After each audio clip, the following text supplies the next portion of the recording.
So if you want to do the greatest good in the world, the way that I think about this is like when you look at somebody like we could talk about Jesus, or we could talk about like Mother Teresa or Martin Luther King Jr., even Michelangelo the artist. Like I kind of think about it like a graph, like, okay, your character is kind of the foundation, and how far can you grow in character?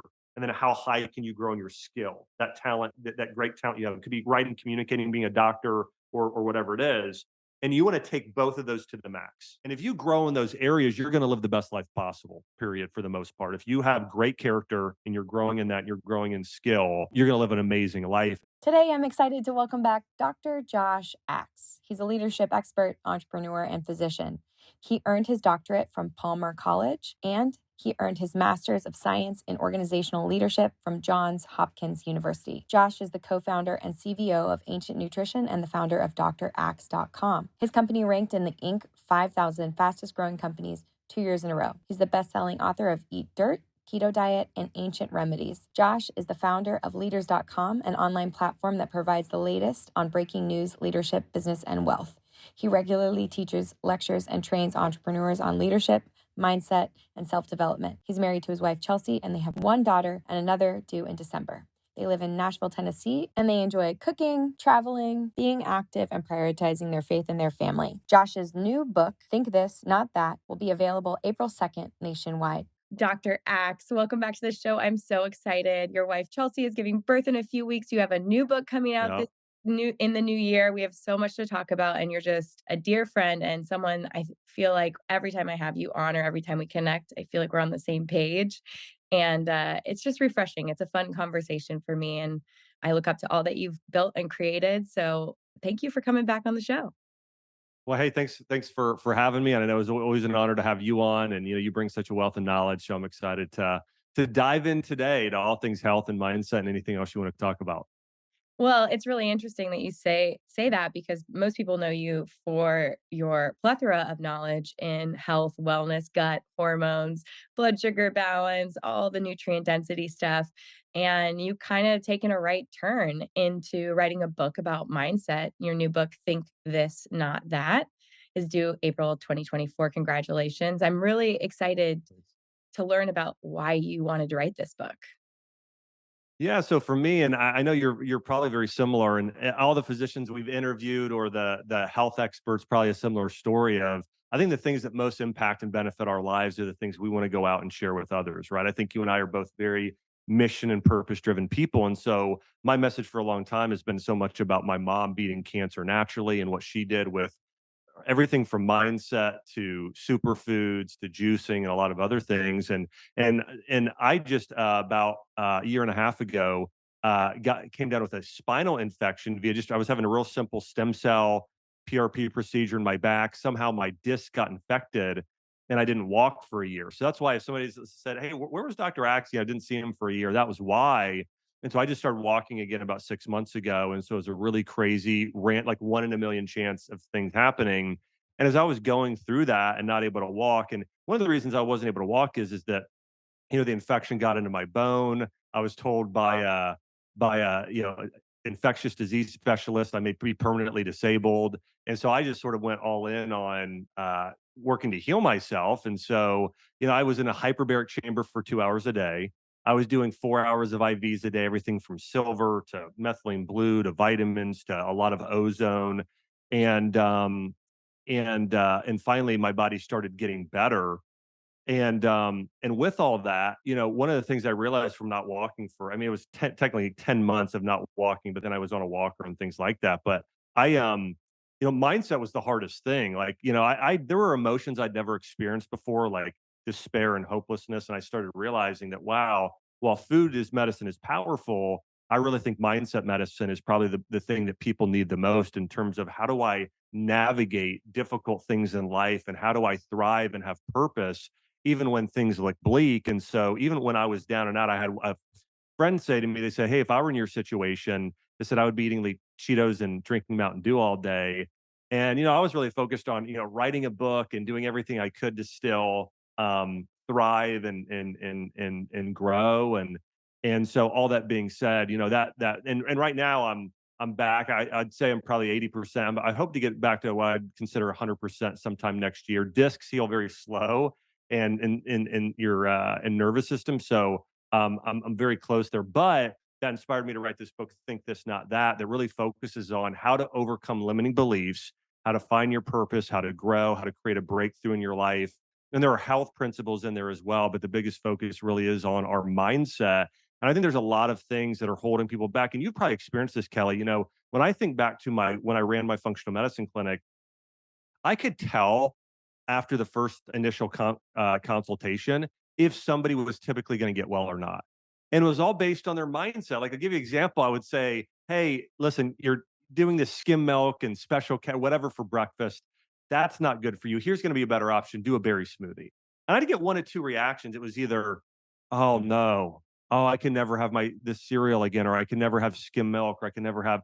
And then another group of people would say, great, berry smoothie, that sounds great, let's go, and based on that reaction, that mindset, I could typically tell, oh wow, that person, they have vision, they're committed, they're going to be excited about making a change and not focused on all the things they can't have. And so I started realizing the way that this could serve people, this sort of message and this process of visualization, goal setting, all the other things I cover in the book. But that was my past year and a half.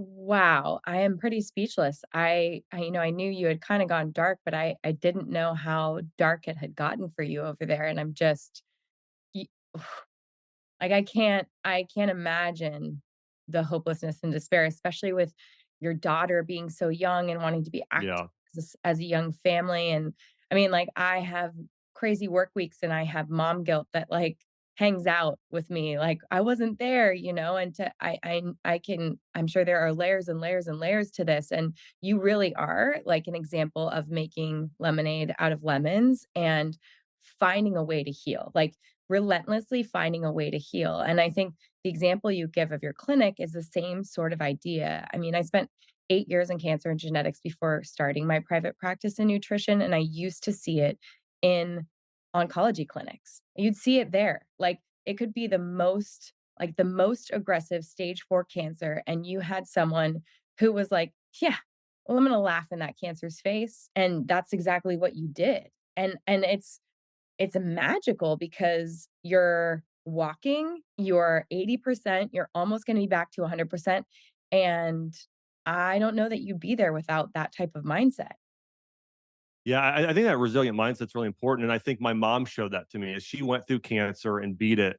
I think that sort of built a resilience in me, and then taking that and helping patients do that, seeing their resilience. And so I think that was helpful. One of the things I always try and ask myself is this mindset serving me? If is me meditating on the past, is me meditating on what if, is me meditating on the worst outcome, is that going to increase my likelihood of getting better? And the answer is no. And so I just focused on all of the positive and all of the people that had a 1% chance of healing and overcame the odds, and really put all of my focus there, and all my focus on God, and all my focus on doing what was I could actually control.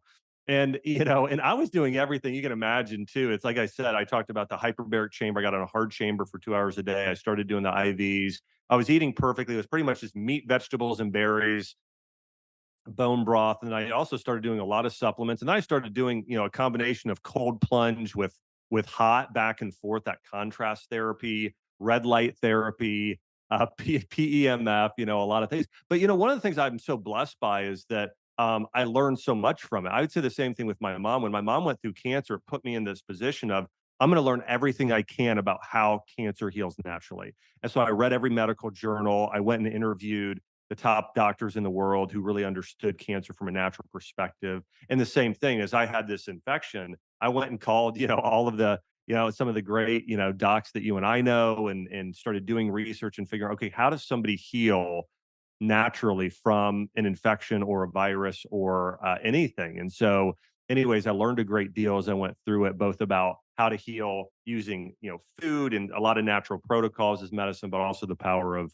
mindset, as you said. And so, yeah, I think I think it's obviously critically important. I think that's where it has to start for people too. And you mentioned the placebo effect. One of the things I learned as I started studying the placebo effect more is that it's not just about, hey, I took a sugar pill and I'm believing it's going to get better. This is true regarding anything. If you believe you're going to get better, if you have faith and belief versus if you don't, it is radically different. There's something you're familiar, neuroplasticity of your belief actually reshapes the way that your body works. Your body will start sending more stem cells and more growth factors to heal and regenerate an area if you believe you will versus you don't. And one of the things I've researched was, how do you amplify the placebo effect? And here's what I found is that, it's not only believing, it's also attaching the greatest level of emotion you can to the belief. And so what they said in one of the studies I read was, basically, if you visualize your future and you believe, okay, my spine is going to be completely healed. Okay, well, what does it look like for it to can be completely healed? You mentioned my daughter. That was the hardest thing, by the way, is that I had a 2 year old at the time, and I couldn't, weeks before I was throwing her up in the pool, and then I literally couldn't hardly roll over in bed. I literally didn't get out of bed for 10 months, really, for the most part. And so I could crawl to the pool, but I made the best of it. So it's like I laid in bed with her and we watched Paw Patrol or whatever, and so we tried to get the best quality time we could together in that way. But all that being said is, this study found is that you got to attach joy to it. So I would picture myself in the future throwing Arwen in the air, going down the slide with her at the park, doing those things. And with that, I thought, what am I going to experience when I'm doing that? And it's joy, it's hope, it's just a sense of gratitude for God healing me and for me being coming as far as I had. And so I think really welling up with that sense of joy, and then the next thing is doing the work. But it's really the three things for the placebo: is believing for the best outcome possible and really picturing what that looks like, experiencing those emotions that you want to experience in the future, or you will with that, and then sort of creating a plan to, hey, this is how I'm going to achieve that result. But that was sort of the process that I followed. I think it brings to a head how important your critical care team is, your doctor team is. I don't Yeah, wanna distill it down to this, but looking back on my experience in the cancer clinics, I wanna say, when someone sits in a medical office with a physician that tells them, oh, all of the worst things that are gonna happen to them. It's almost like the fine print, and maybe their life, how much time they have left, or what, that what your 1% chance of healing, there can be no hope, and that place of hopelessness leads you to behave as if there's no hope, that's right. which so I don't wanna say, like, people were making these decisions flippantly. I think it really is based on the experience they're having. I want to call it a micro trauma or a trauma of someone telling you, like, this is the end for you. Like, I can think back to my soccer coaches, and I'm sure you had this in sports. Like, the people who believe in you and put your ability, it's like your ability to heal, your ability to perform up here, you come to meet that. And you That's right. believe you have even if you didn't have that belief in yourself before, someone else is having that belief in you for you, and you fill in the gap every time. And it's like your mindset is strong enough to say, like, I am picturing myself throwing my daughter in the air, going down the slide. I can feel it, like I can experience that joy. You're not meditating on what ifs and the how long, or will I always be like this? Like, you were determined because you were able to see yourself at this high point and this joyful point of being active again, and you feel able to fill in the gaps. Like, I think we tend to rely so heavily on experts that maybe potentially are damaging our ability to heal or That's become right. our best selves, and put us in a place of limiting beliefs or allowing those to seep into us and affect our psyche. Like, how do you do that? Like, how do you bring people around you to support you to to get you to your best self? Yeah, there's a principle, and that you and I both know. It's actually called Dunbar's law, and it's you become who you surround yourself with, and so that's an important principle, and that includes your physicians and your wellness experts and those people that are helping you heal.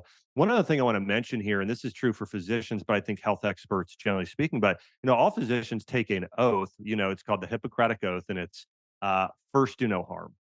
Mhm. And most doctors, it's like the first thing I mean, they violate it 100 times a day, and it's like it's the first oath they take, and it's the first thing they break anytime they tell a patient, "Hey, you're gonna have to be on this drug the rest of your life. Hey, you've got a 40% chance of heal." They're stripping away hope.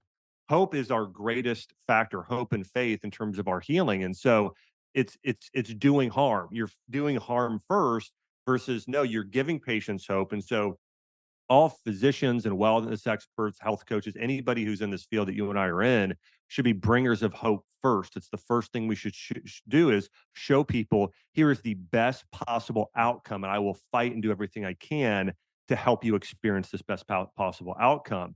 And with that, as you talk about this sort of mindset and these people we surround yourself with, this is why, again, I'm incredibly conscious about who I spend time with, who am I getting advice from. And so, like one of the guys I called, a good friend of mine, his name's Dr. Dan Pompa. His son was cliff diving, jumped off a cliff, actually hit a rock and fractured his spine. And so Dan searched the world, the best stem cell therapy and other things to help his son heal because they thought one, they thought he might die, didn't end up dying, and then they said, "You're never gonna walk again," and now he's walking almost completely normal, and so anyways, Dan was one of those guys that I called, and he was on my team of helping me connect with people and do some things, but as you mentioned, I mean, the person that's in your corner is so important.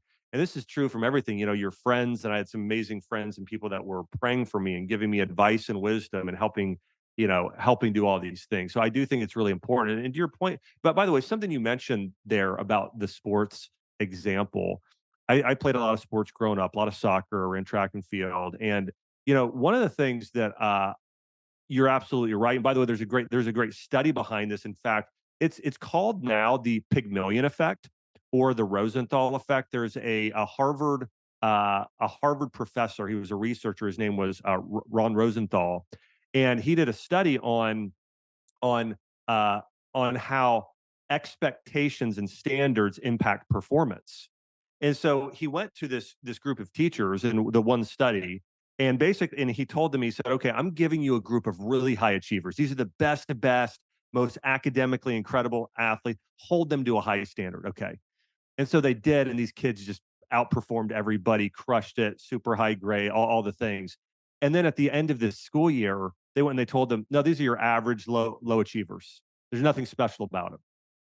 And so just the expectation that the teachers had of those kids helped bring them up to a level that they would have never experienced if they didn't have those sort of people in their life. And so that's so important. I think that we live in a world today more often than not that tries to say, "Hey, we accept you just the way you are. You're perfect."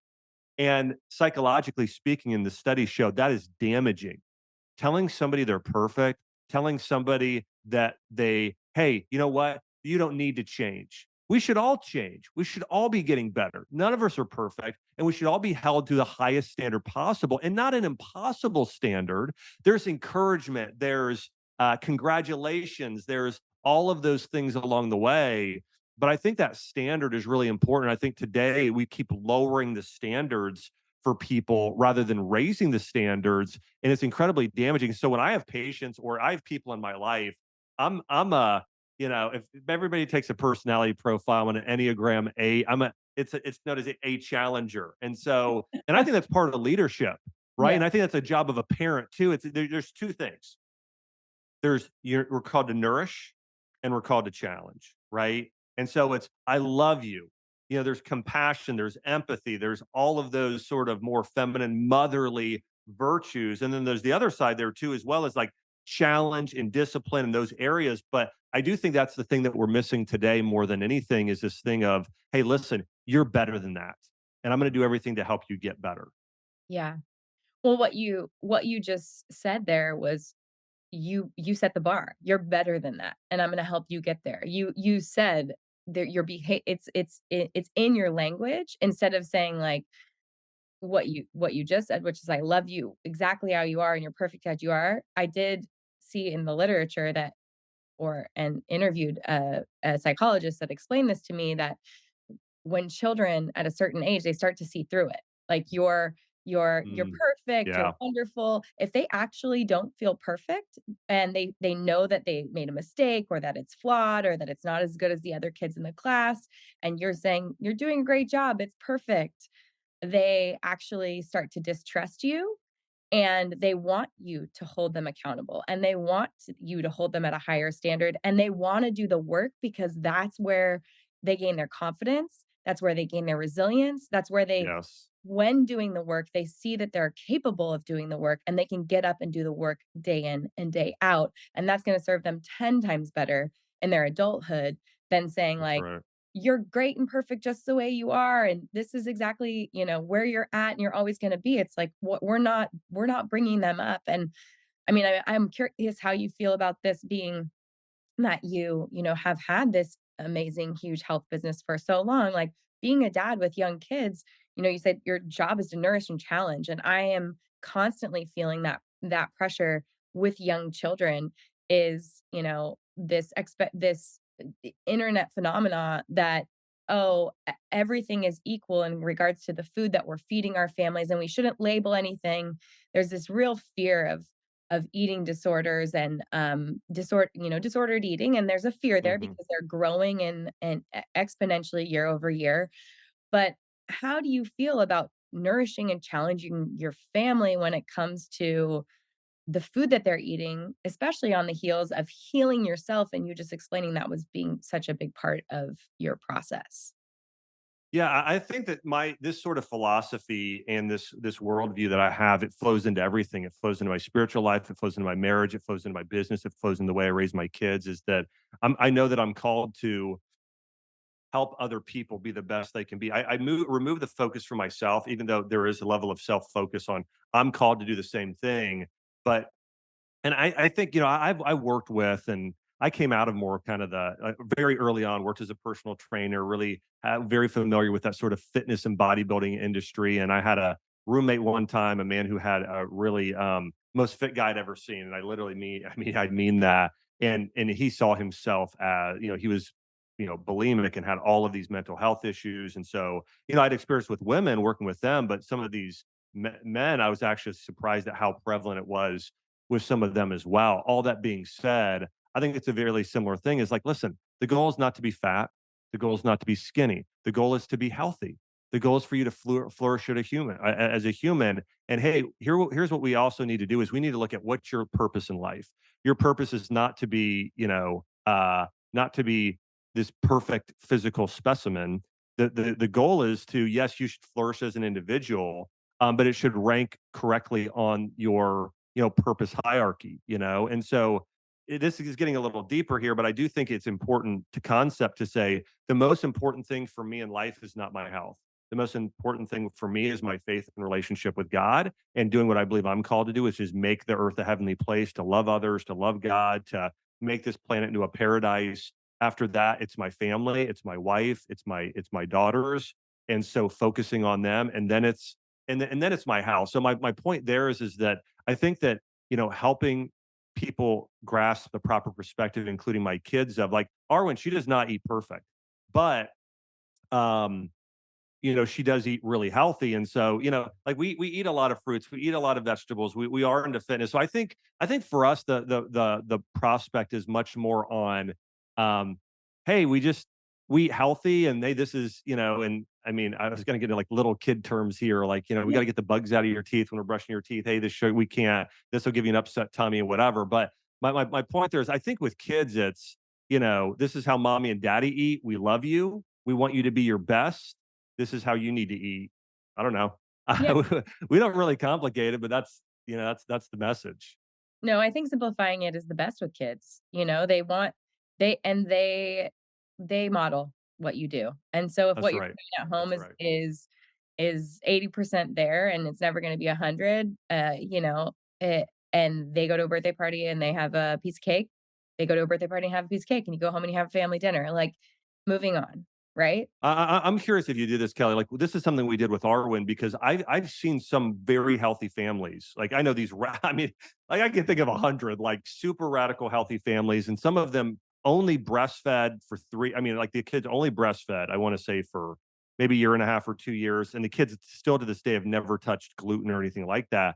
And this is not judging, but I think our philosophy has been we're going to actually introduce a little bit of peanuts at a certain period of time. Like we actually gave her packs and certain things to help her Arwen build up a tolerance. So our mindset has not been we're going to give you nothing. We're going to actually microdose some things that aren't ideal, probably for maybe allergic to so you can build up a tolerance. Now, generally, I mean, you look at her diet; she eats incredibly well. But I think I've actually seen if you're if your body isn't able to and has never been exposed to something in micro doses, then if you are exposed later on or sometime in life, your body is has no your immune system doesn't know how to react. Anyways, it's more of a technical immunity Piece. comment, but Yeah, no, I actually use Ready Set Food, which is the milk, yes, peanut, we did too.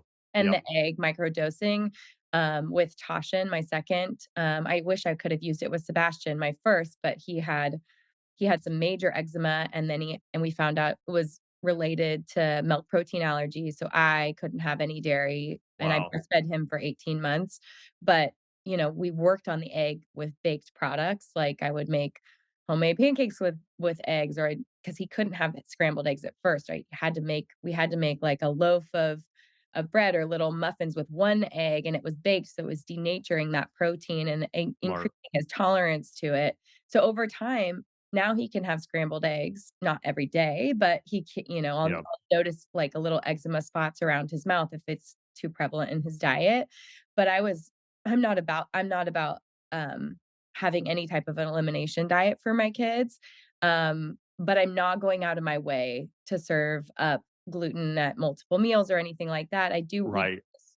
and we talked about the Organic Tree, which is like this awesome little place down in the Damon Point Harbor, but they do like a triple fermented sourdough bread that I'll get and throw in our freezer. And so, if I'm doing like avocado toast with their eggs and berries on the weekends, like I'll throw that in. Or if Sebastian's like wants a sandwich at school, I'll use that. Like there's definitely a place for that stuff in our life. And I don't want my kids being afraid of food or pointing at someone else's food and being like, that's horrible for you or Yeah.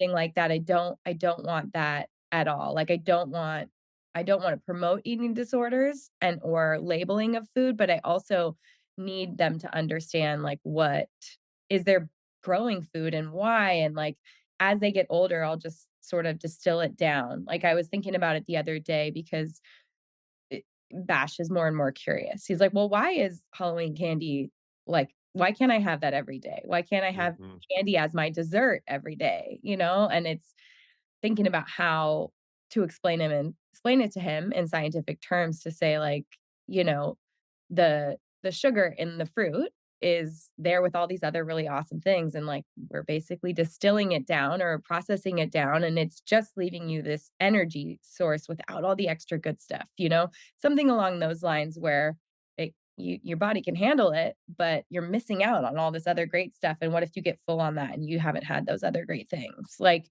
I'm Mm. just thinking out loud, but those are like Yeah. things. I Yeah. think that's like the hardest part for me. But so I always look to experts like you to be like, well, you're a dad too. So, or you're a parent. What are you doing? And your mindset's like right on for me. So let's go back to actually some of the things that you were doing to heal because you mentioned silver, Yeah. ethylene blue, ozone. I mean, not everyone has access to that stuff. I do silver drops as immune boosting for like whenever we have colds around here. Can you talk a little bit about the things that you used and the supplements you used and what they were Yeah. doing for your body? Yeah, I think, one of the things and not only researching sort of my own infection, I started researching more about viral infections. Obviously, there's things like a lot of people with Lyme infections and Epstein-Barr and CMV and a number of those things. And so what I started realizing is that, and I've always believed this, but I think my philosophy is don't treat the virus as much as strengthen your body and let your body beat it itself. And I think that's the first and foremost. There's really those two different strategies. If you go to the conventional medical system today, it's all about just treating the disease. And most natural doctors, it's actually a very similar thing. Now, they may also say, hey, eat a healthier diet too, which of course is strengthening the body, incredibly beneficial. But, when I go to something like a Lyme disease, for instance, if I am still advising somebody today, most people with Lyme, they're not sick because they got Lyme.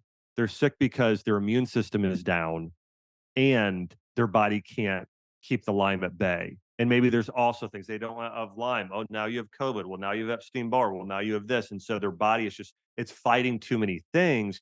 Versus if you're really able to strengthen up the spleen and the pancreas and the thymus and some of these immune glands, your lymphatic system, it'll get rid of the Lyme or at least pretty much, isolate it to a certain area of the body to where you don't even notice you have it. So all that being said, and I'll touch on Lyme here. I don't know how I get on Lyme, but anyway, just I'm trying to give the example here, and then I'll get back to sort of myself with that. But somebody with Lyme, what I'll do is I'll say, okay, well, let's look at your diet first, right? This is really, really important. And so I'm going to have you do a lot of, GAPS diet sort of thing, but bone broth soups and mostly meat and vegetables. Okay, maybe some grains like a congee, so really long cooked rice, some sweet potato for the carbs, some berries, that sort of thing. And then, hey, I'm going to have you take astragalus because astragalus is really immune building over time, and maybe some reishi mushroom, that's immune building. Um, and then maybe there would be a period of time where there's some anti-Lyme, whether it be, olive leaf or Japanese knot root or whatever. Yeah, Smilax, those sort of things to kind of like, hey, let's try and actually kill off the Lyme. But it's better to try and kill it off once your body's strong and can handle it versus doing that right away. And so, it's a very similar thing with myself as I really focused on what are some things that like what are some things I need right now to strengthen up my system. And so infrared light was really good. You could get even just a small, like an infrared light panel and do that infrared light. And I really noticed a difference with that with my testosterone levels and my healing. And so I would do infrared light around kind of that low back area on a regular basis. Hyperbaric chamber, I came across this study, and the reason I was doing that so much was there was a study that showed that people with actually exactly what I had, a spinal disc and bone infection, that it cut down the antibiotic use time by around 40%. And so, it acted as a natural antibiotic. And then I started doing all this research on hyperbaric chamber and realized, wow, I mean, stroke patients and children with autism and a number of things, people with chronic, it could be infections on the skin, bone healing. I mean, there were some tremendous studies. So I started doing that. Again, I do it almost 2 hours a day and really made a difference. And I was able to cut down on sort of any, cut down on treatment time and that sort of thing. So I'm a big fan of hyperbaric chambers. I think for certain conditions, again, I mentioned some of those big ones there. And then ozone was another thing I did because it acts as a natural antibiotic. In fact, I found a doctor who went into my disc and actually injected ozone in there to help kill off any infection. And then when I started researching ozone, again, for Lyme patients, that's amazing. So if I have somebody with Lyme, what I'll do is I'll have them strengthen the body. But the number one treatment I'll have them do is go get an ozone IV. And there's a lot of funk. I mean, most large or medium-sized cities across the United States, you can find somebody with an ozone machine that can go and then put ozone in your blood and help kill infections. And so that's really good for both viruses and bacteria. For killing those sort of infections. And then I mentioned that contrast therapy, not walking. My blood, I mean, I struggled with constipation, just not being able to I could just tell like my body was just very stagnant. I had acupuncture treatments and they would say that. So one of the things that really helped was I couldn't walk again. I could crawl. So I would crawl into like a cold tub and then I would crawl into a hot tub, that sort of thing, as much as I could. And sort of that contrast therapy, though, you could really feel it sort of working in my body. And I learned that. I mean, actually, when I first time I sprained my ankle in soccer, I had a trainer who did that, and it really helped. I could tell that healed more quickly. But I think that's great. I think a lot of people today are doing cold plunge, and I think it's really beneficial. But I think a lot of these cold plunge or saunas, it depends on what you have going on in your body. If you're a person that generates a lot of heat and you get in fact, the number one reason why people don't sleep well at night, according to a recent study, was you get too hot when you sleep. Your body is generating too much heat. And so this is where cold plunge is extremely beneficial. It helps get that core body temperature down longer. And so I think if you're a person that runs incredibly hot, especially at night, you may just want to do cold plunge. However, if your goal is to eliminate inflammation and get more nutrients to an area, if your goal is healing and regeneration, contrast therapy is the best for that, where you're doing hot, cold, because your body, reduces inflammation, but then sends a flood of blood and nutrients there with the heat. And so going back and forth versus if you run cold or you're very sick, if you had like an IBSD and you're very frail and weak, you don't want to cold plunge as much. You'd really want to probably do more sauna and heat and red light because that's going to be more anabolic, more building regenerative than most other things. And so anyways, that's just, I think I see everybody just saying cold plunge, cold plunge, cold plunge. And that's probably true for like maybe 60, percent of people or so. But and this is where you mentioned this, having a team of the right practitioners, whether it be a health coach or a nutritionist or a doctor or whatever in your corner who knows this, because one of the things that I've been so passionate about in my career, Kelly, and I know that you're passionate about in a similar way, is personalized medicine. Like there's not one thing that fits the bill for everybody. Like if somebody has IBS, they shouldn't eat salads, Mhm. right? It's like you should be doing mostly soups versus if somebody has a certain type of cancer that's affecting the liver, in your lymphatic system. Well, now, hey, you can do more raw stuff, and that's great. So, I think that everybody who's watching this should really be conscious of an understanding. Just because it worked for your friend does not mean it's going to work for you. Look for a personalized approach. But I forget. I kind of remember what you asked me. I think it was regenerative my treatment plan. But anyways, I think for myself, I think I became even more aware. And last thing I'll say about that is that my mindset became incredibly important. I started realizing that, okay, I need to visualize my best outcome and I need to have a plan in order to make that a reality. And so I visualized exactly what I wanted to see, both a year, a few months from then, a year from then, 25 years from now, and seeing myself thriving, seeing myself in great health, seeing myself live to 100 and say, okay, in order to achieve that, what's the best plan? And I know that's going to happen. And I really cover this in the book, Think This, Not That. By the way, it's the book I'm the most proud of. I think it really, if somebody wants to find their purpose, find their identity, build a strong mindset, and find out what their limiting beliefs are and overcome those, because that was a big thing for me. Like I had limiting beliefs when I was younger through a big part of my life. And if I wouldn't have overcome those, I don't think we'd be, probably doing this interview right now. Well, mindset is everything because you can have the best plan in the world, but if you don't believe you're gonna heal, then where are you Yeah. where's the motivation to get up and do that big long plan every single day? If you don't think it's gonna do anything, there's no motivation behind that. You talked about limiting beliefs. I know in your book, you have 12 mental barriers that hold people back. Can we talk about some of those mental Yeah. barriers and some of your limiting beliefs? Yeah. Yeah. So my first one was I wasn't smart. And so I'll just tell you the quick story. And when I was a freshman in high school, I went into an English class and we were a good part of the way done with the year. And then I had a teacher, Mrs. Noble, and she said, "Hey, would you stay after class?" And I said, she's like, "Josh, stay after class." I said, "Okay." And I stood there in front of her desk and she said, "Hey, what do you want to do you know, when you grow up as a profession?" And I said, "I want to be a doctor." And this is the year before my mom had just, gone through chemotherapy and cancer, and that was just very much on my mind being in health field.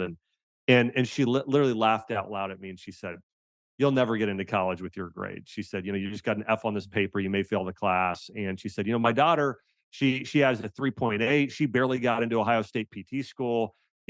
She said I would, pick a different career." And that was it.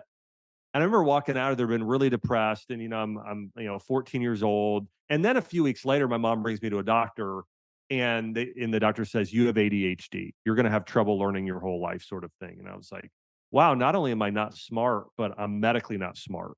So then in high school, I just stopped trying. Like I just, I had ADHD and I didn't try, graduated with it, barely graduated, I had a C minus grade point average. And in order to get into college, there was a college I kind of wanted to go to, and they had this program they started for summer school. And they said, "Hey, if you get above a 3.0 and you take these four classes, well, then you will be accepted in the university." And I thought, okay, well, let me give it a shot.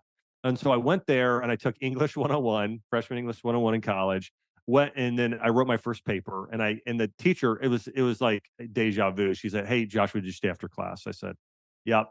And she said, "Hey, what do you want to do when you as a major? What are you majoring in?" And I said, "Well, I don't know yet." And she said, "Well, I want to let you know that you got the highest grade in the class." And she said, "I think you should consider being an English major and a writer." And I said, "Oh, okay, thank you," and walked out of the class. And I think there was something, I kind of would call it like a memory transplant. I had this memory of this thing, this belief that I wasn't smart, so I shouldn't even try, and I just can't. And then this idea of this a teacher pointing out that I'm a good writer, and so it was something that really impacted me in a really profound way. And I think there's a lot of people. And by the way, it almost always starts with a childhood memory. Mhm. I've studied a lot of psychology, and I know you've probably read a good amount yourself. When you really look at, why are we the way we are? Why do we have certain beliefs that could be negative or toxic? And it's almost always something that a parent or a coach or a teacher or something we experienced, someone said to us at some point, and we stick with this belief. and it can sabotage us our whole life. And I think about, if I wouldn't have had that mind shift at some point in my life, that, you know what, I am smart. Maybe I'm not great at math, but I can be great at science. I can be great at writing. I can be great at these things. I might not have. I don't know. Again, we may not be having this conversation. I may not have, written certain books or started a supplement company or done some of the things I've done. And so I just think it's really important for everyone watching this to really recognize, what is that limiting belief? What is that thing holding you back? And in the first chapter of the book, I really get into it. There's this great psychologist from Columbia University. And he really goes through the exact process to overcoming limiting beliefs. Now, in the book, I encourage you to get it, walk through the process. But basically, a couple things are: one, you got to be aware. A lot of times, people, you've stuffed it so deep down you don't realize it. You have to just take a little bit of time. Sometimes it only takes 5 minutes, but reflect. What are my biggest limiting beliefs? And just sit there, reflect, and become aware of probably those negative self-talk. It's, oh, I can't because of this, or I'm not capable, or I'm not smart, or I'm not this. It's typically a I'm not or I can't statement. And so become aware of that, and then write down all of the reasons why that's not true. Write down a replacement belief. What should you believe that will lead you to the best outcome? And then you want to set some things in place to start building the right sort of mindset, right sort of beliefs to reinforce that true statement. So for myself, I'm not smart. Okay, I had this belief. Well, now I believe, well, it's not that I'm not smart, it's that I might not be mathematically inclined, but if I try, I can do it. I could probably get an A, but I am incredibly gifted at writing and science, and that's my truth. And I'm going to go after that as hard as I can. And so that's one of the things I really get into the book. And then um, I want to mention a couple other things that I really love. And I've had several people say this. We have some really amazing people I'm interviewing. We're going to do for the audio book. We've got Jamie Kern Lima, Tim Tebow, Dave Ramsey, a lot of people that are contributors to this audiobook, Michael Hyatt, Donald Miller. And so with the book, one of the other things I get into is identity. And I think that's a really sort of relevant cultural topic today. And a lot of people, I think the biggest reason why mental health issues are the fastest growing health problem in the world today. Number one, it used to be cancer, it used to be heart disease. Nothing has grown as close to, over the past 5 years, mental health issues. And everything from suicide rates to depression to anxiety to confusion around, it could be gender, something like that. But I think, again, although this goes into identity and having an identity hierarchy, and if you don't know who you are, then you don't have a purpose. Really, identity feeds your purpose, which then feeds your goals, your motivation, your inspiration, all those things. And you find your identity based on your community, your roles, and your responsibility, and how much meaning you attach to those things. Okay. And that's it. And I think that's a simple way to think about it. So, number one, it's your identity. A lot of times people think, no, my identity is all about me. No, it's not. Your identity is about a team. And so I'll give you an example of this. Like, part of my identity is, part of my community would be my family. And so that's part of my community is my family. And then I have a role, and that's as a dad. And then I have responsibilities. Now, the amount of meaning you attach to those will determine how excited you are about your own life.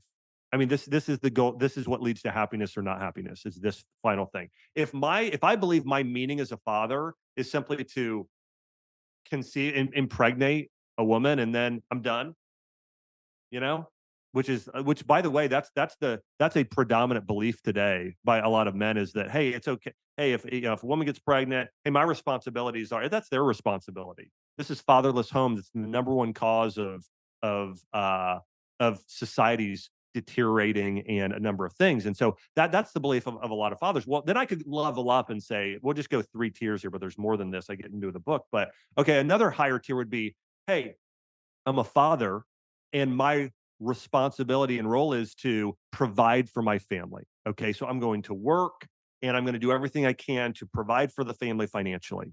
Okay. That's amazing. That's a dad that's going to provide. He's going to be there in that way.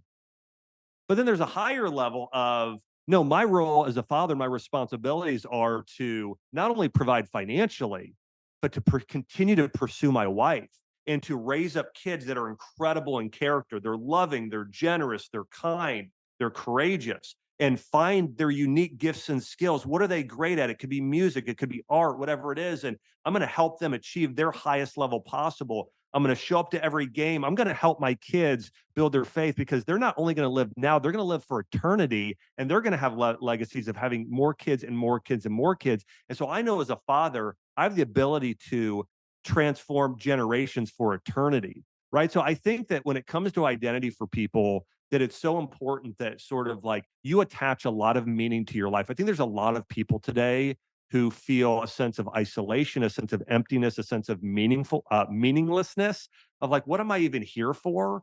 And that's why it's really important to understand. Like for myself, having more of a biblical worldview, like I'm a child of God, I'm going to live for eternity.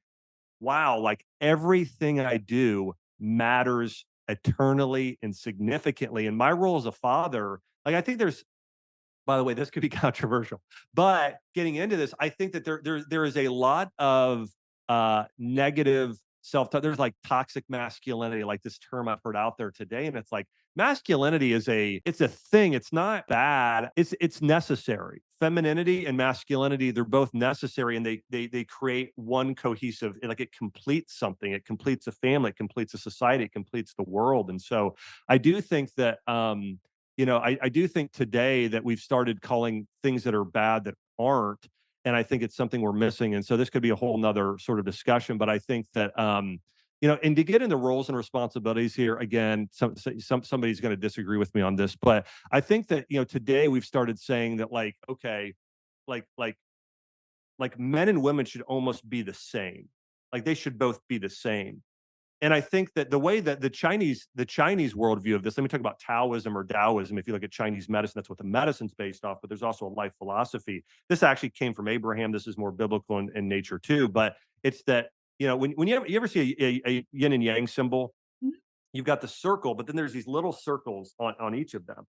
And that basically the yin is female and the yang is male. And that's to say, okay, a woman in these worldviews is called to be the nurturer.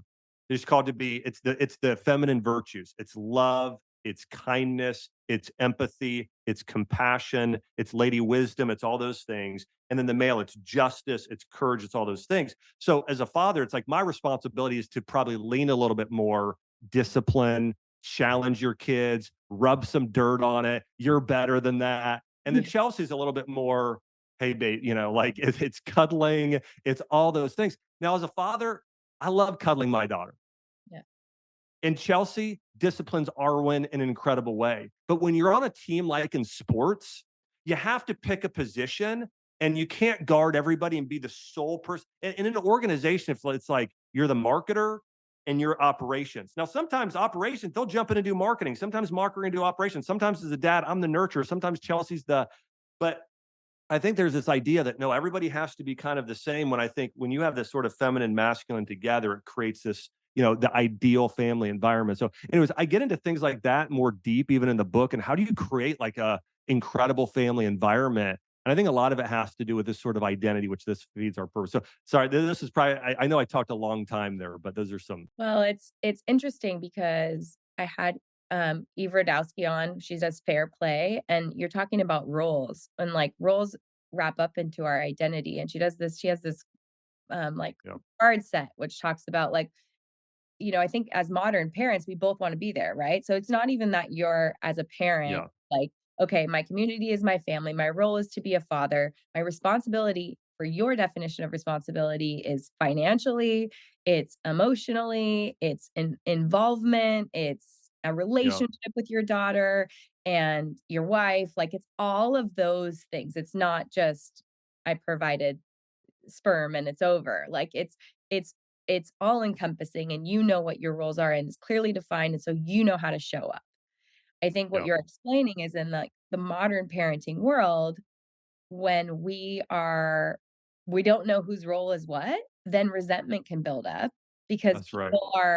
it's not very clear anymore. It's all kind of blending together and it's interesting because the more I do this podcast and the more I talk about these types of things, I'm like, "Hey, Chris, can we sit down and talk about, like, Because you feel so good when you know who you are and you know what your roles are, because then when you meet those expectations you have for yourself, it's like any job responsibility. There's a job description, and if That's you're right. doing your job description and you're doing it to what you feel is your best ability or trying your best, which my dad always said, never ask for my grades. He just said, "Did you try your best?"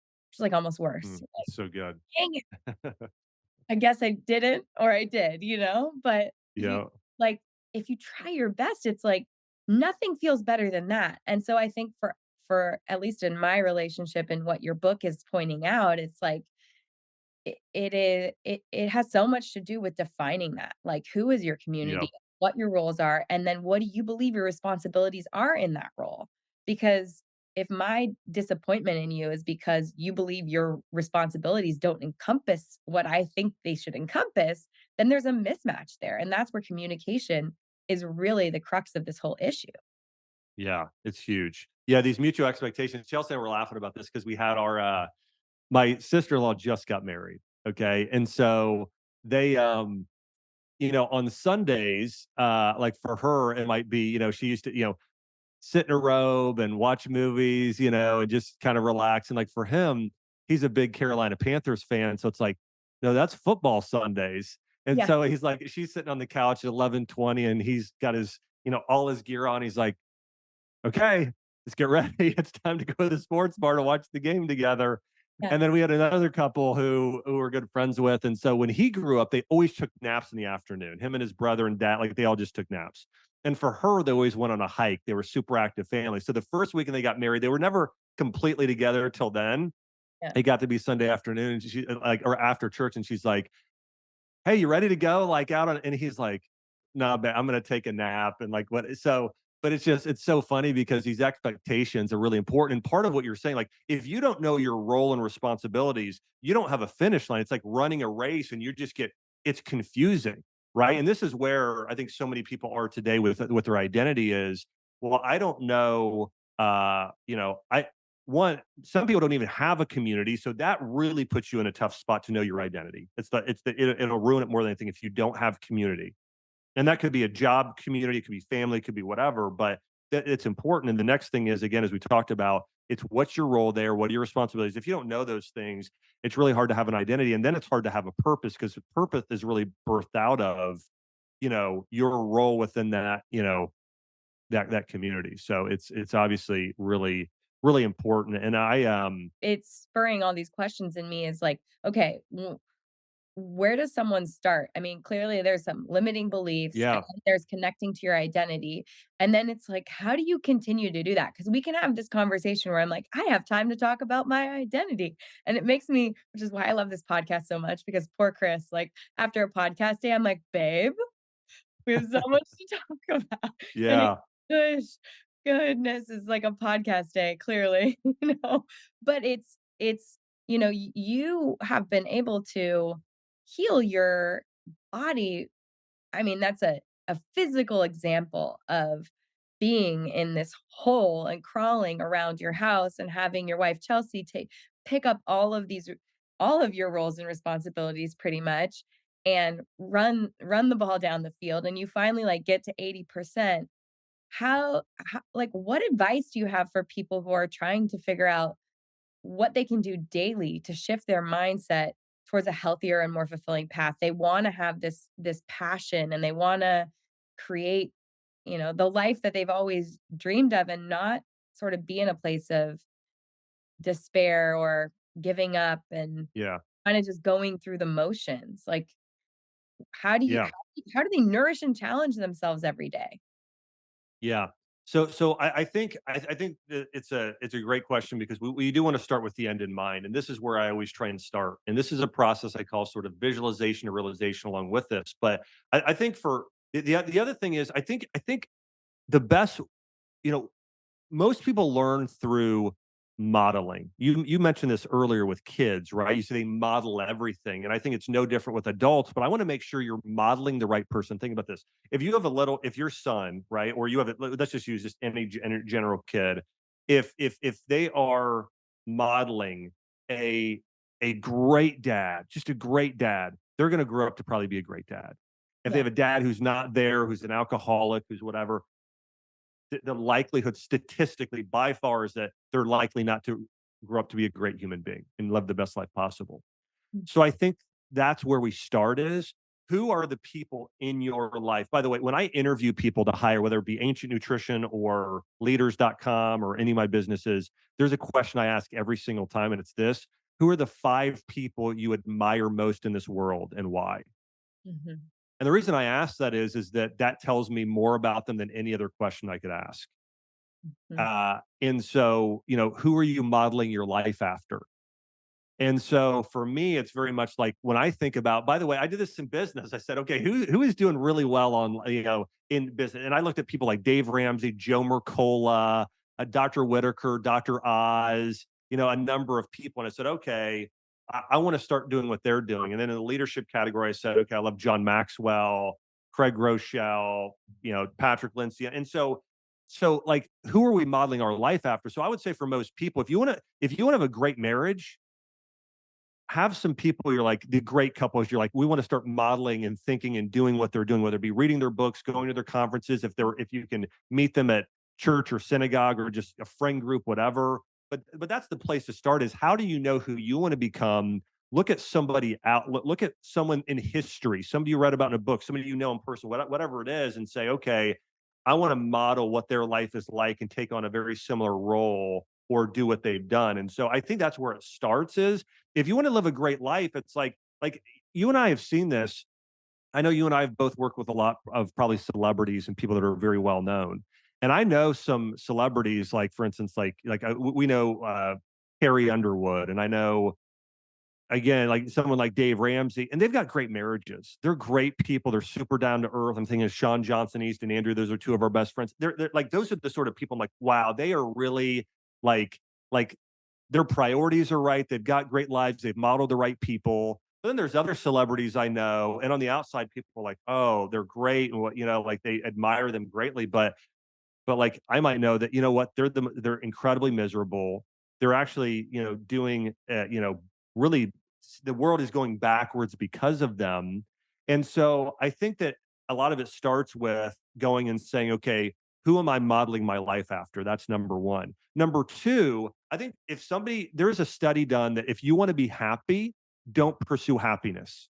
In Mhm. fact, everyone that studied there's it's not just well, there's multiple studies, and I cover this in the book, that if you say my goal is I want to be happy, you'll be less happy, you'll be unhappy. Versus the study found if you're growing, there's two particular areas. If you're growing in character and you're growing in skill, the gifts you've given, those talents you have, that those things that you can be great at. If you're growing in those two areas, that leads to happiness. And so I think for people also finding their identity, I think one important part is saying, here's what I'm really good at. Here's the gifts God's given me. And there's actually a parable about this in the Bible. It's the talents, which is God gave somebody 5 talents, another one 2, another one 1. And people with 2 and 5, they took whatever their talents. That could be considered money, but it could also be considered you're great at writing, or you're really great at hosting and encouraging. You're great at and the people that multiplied the talents, God said, well done and good and faithful servant. The person that one said, well, I got this talent, but I'm not going to use it. I'm just going to bury it. It's just, I'm, going to act like it doesn't exist. God says, you evil and wicked servant, that's evil. So if you want to do the greatest good in the world, the way that I think about this is like when you look at somebody like, we could talk about Jesus, or we could talk about like Mother Teresa or Martin Luther King Jr., or even Michelangelo, the artist. Like I kind of think about it like a graph, like, okay, your character is kind of the foundation, and how far can you grow in character?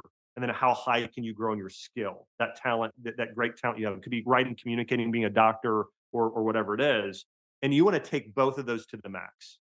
Mhm. And if you grow in those areas, you're going to live the best life possible, period, for the most part. If you have great character and you're growing in that, and you're growing in skill, you're going to live an amazing life. And so for me, I think that's one of the places people need to start is thinking about, okay, what does my ideal life look like? And like I can think about you know, let's say 50 years in the future, I'm in my 90s and I'm sitting around, and Chelsea and I, we've got grandkids, and they're incredibly virtuous. And my daughter Arwen, maybe I'm in business with her, and she's an entrepreneur and she's lecturing and teaching. I have another daughter who is, maybe she's a physician doing this, or maybe she's a full-time mom, and she's raising these, world-changing, kids as well. And we're, at a lake house together, and we're like, I think having a picture of this is what I want my life to look like.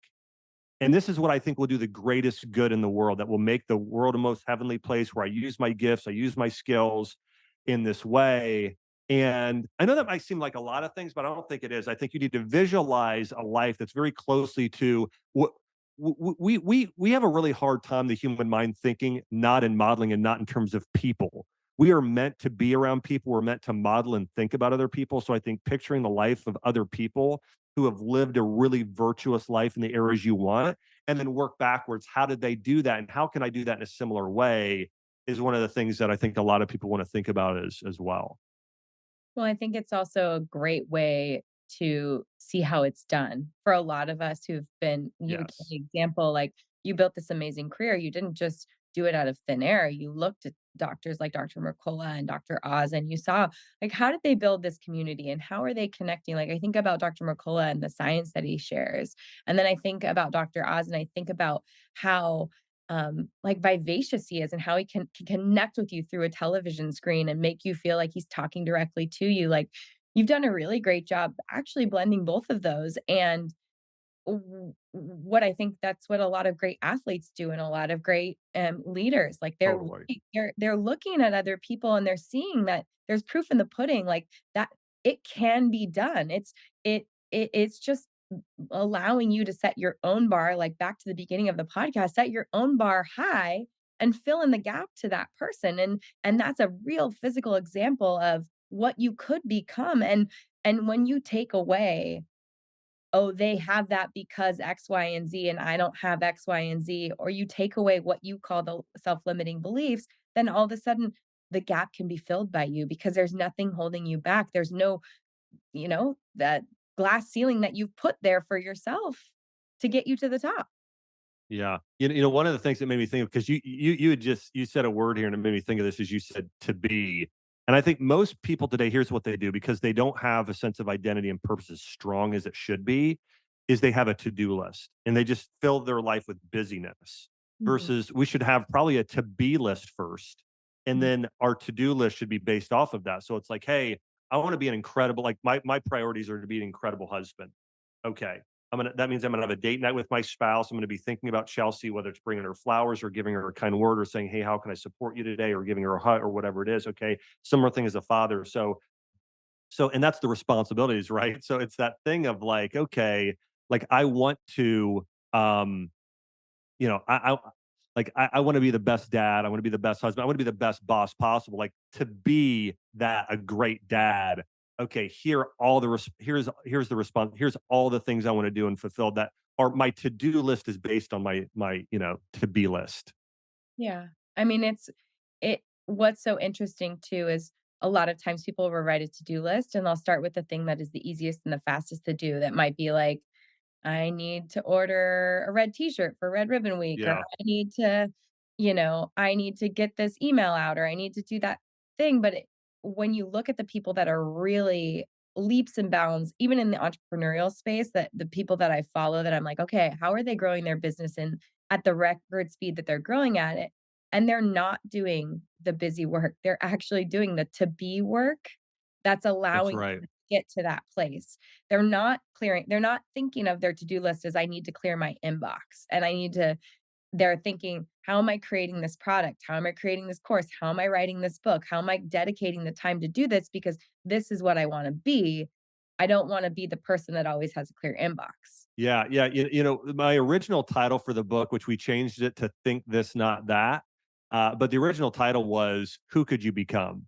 And that's really the basis for the book, is helping people see, here's who you could become. Like, if you have the right plan, if you got rid of those limiting beliefs, if you had the right vision for your life, you could become far greater than you ever thought possible in terms of your character and utilizing your skill in all these other areas, and then helping people walk that path. And so that's sort of the idea there. But that's one of the things I love about this conversation, because like, the biggest thing that has changed my life has not been actually some of the health things that I've taught. Like, the biggest thing that's impacted my life has been learning principles of growth and leadership and psychology and how I can be the best I can be. And I found this true with most people, especially that are more entrepreneurial, like yourself as well. It's like I love reading personal growth books. Like I love John Maxwell, right? I like Summon Sinek. I love Brene Brown. I love reading these books and helping me grow because again, it's to say, shit like that really leads to living an incredibly fulfilling life. Oh my gosh, Josh, I feel like we could talk about this for ever and ever and ever, and Yep.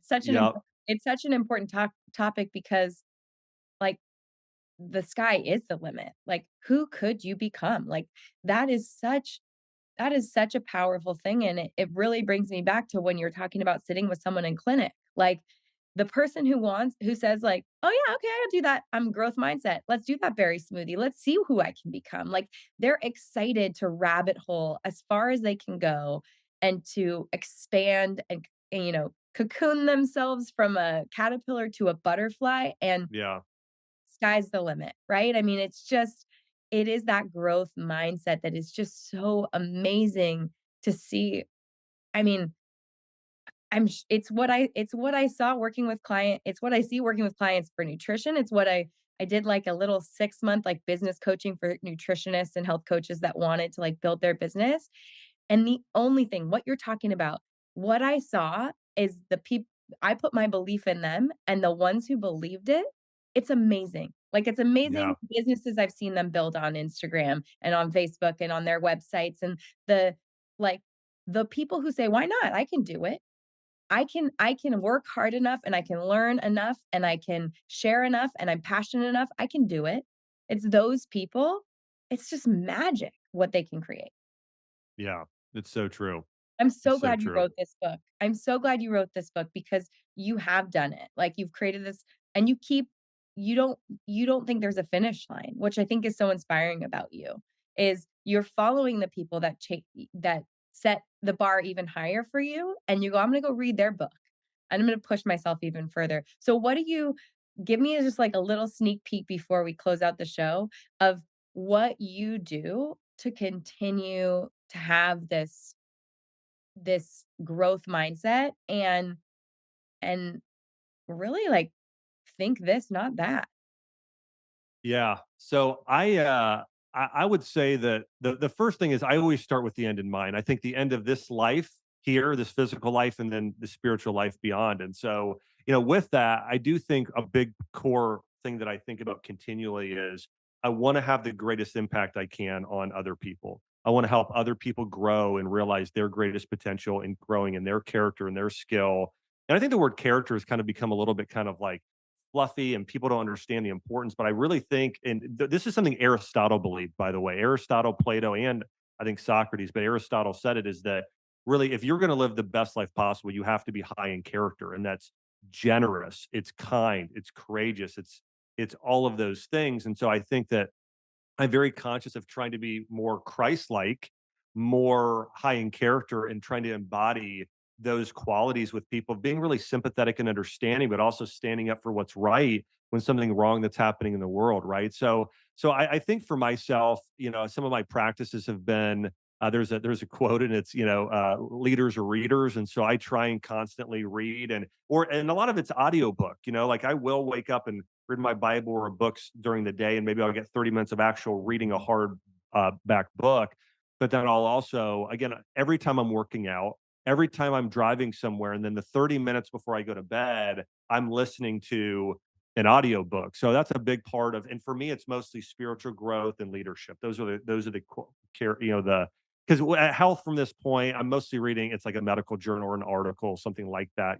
So but yeah, that's probably what I spend the most time doing. And then I really try to have my priorities set. Like I every morning, I first thing I do is I wake up and I spend time with spiritual growth, just gratitude and praising God and reading a little bit. And then I'll go to the gym, get a workout in. When I get back, Arwen and Chelsea are typically getting out and getting up. And so then I'll play with Arwen and do breakfast with the family and hang out for probably about 45 minutes or so. Then I'll go and work, get home, play with Arwen and the kids again, and then do dinner, and it's just family time. And so I think for myself, just the just priorities, right? And I think that that's really important is knowing, like, well, like if I have a chance to go on a business trip or go to my daughter's play, like I'll be going to the play, and so it's yeah, but I would just say, the other thing is figuring out what I can be great at and continually refining and trying to grow in that area, dedicating, time each week. I don't think people do that enough. I think so many people get it in their jobs or what they do, and they're kind of whatever's fallen in their lap versus saying, no, this is what I'm truly good at. Like, I had a full-time clinic, and at one point, I got to the point where I decided rather than Friday afternoons, I was going to work Saturdays, and I was going to take Friday afternoons and build my kind of the side thing, which was what I was most passionate about. I mean, I liked being a physician in a clinic, but I loved more communicating and doing what we're doing now. So I did kind of a 4-hour work week where I said, okay, I'm going to write one article and I'm going to record one video. And I did that for years. And that's what birthed actually drax.com, which then eventually turned into Axe Wellness, which turned into Ancient Nutrition. But it was just 4 hours a week of saying, this is what I think God has given me the greatest gift to do and the thing I'm most passionate about. And spending 4 hours a week on that. Did that for like 3 years. And eventually, out of nowhere, all of a sudden things started taking off. But I think for everybody, watching this is like, use your gifts. Don't bury those in the sand. Don't waste those and spend time on growth. And I encourage people. I think everybody will love the book. It's by far the book. It's the best book I've ever written, the one I'm most proud of. And I think it'll help you overcome limiting beliefs, help you find your purpose, your identity, and grow more than you've ever grown. And you can check it out on Amazon. It's just called Think This, Not That. And Kelly, this has been fun because I spent most of my career talking mostly primarily only about health. But the thing I'm most passionate about and feel like I'm even the most educated on now is really more of this psychology and life growth. And so it's thanks so much for the great questions too. Well, I love having such a candid conversation with you. It feels like always a really safe space to and maybe that's just where we've come from, but to make Yeah. mistakes and to not worry and to know that like this is a really loving community and it's all out of love and growth and belief in your family, your friends, the people you worked with in your clinic, the people that read your website and read your books, the people that listen and hear, like they have so much like capability. It's just where are they going to set their ceiling and how are they going to bust through the things that hold them back? And I'm really excited for your new book. I think it's needed. I'm not gonna forget to nourish and challenge because, I always tell my kids my job is I go, "What's my job?" And I say it over and over and over again, and they say, "To love me, to keep me healthy, and to keep me safe." And, as they get older, I think I'm gonna have to add to challenge because it I know they're capable of so much, and people like you remind me of that, and I think it's really part of our job description as parents, as people to lift people up, but to show them where their ceiling is. It's a lot higher than a lot of them think. Amen. Totally agree. Yeah, and I think that's hard sometimes, like calling out saying, "Hey, you're better than that." But here's what I found: those people are so appreciative, and that's the epitome of leadership, of great parents in a way too. So, absolutely agree. And by the way, hey, everybody should listen to. I've got a podcast to the interview I did with Kelly. It was fantastic. She shared so much of her wisdom. So, anyways, would love people to check out. It's on YouTube. It's on iTunes. You could just search Dr. Josh Axe, the podcast there, and check out the interview I did with you, Kelly. I think it was a great one. Thanks, Dr. Axe. This was really fun. I really appreciate you. I hope you have a phenomenal second birth with your wife, Chelsea. I hope it's everything that you and her want and that keeping her safe and God's protection over your family and enjoy your cocoon time with the newborn and all of that good stuff. And we'll be cheering on this book in the new year. I receive it. Awesome. Thanks so much, Kelly. Appreciate it.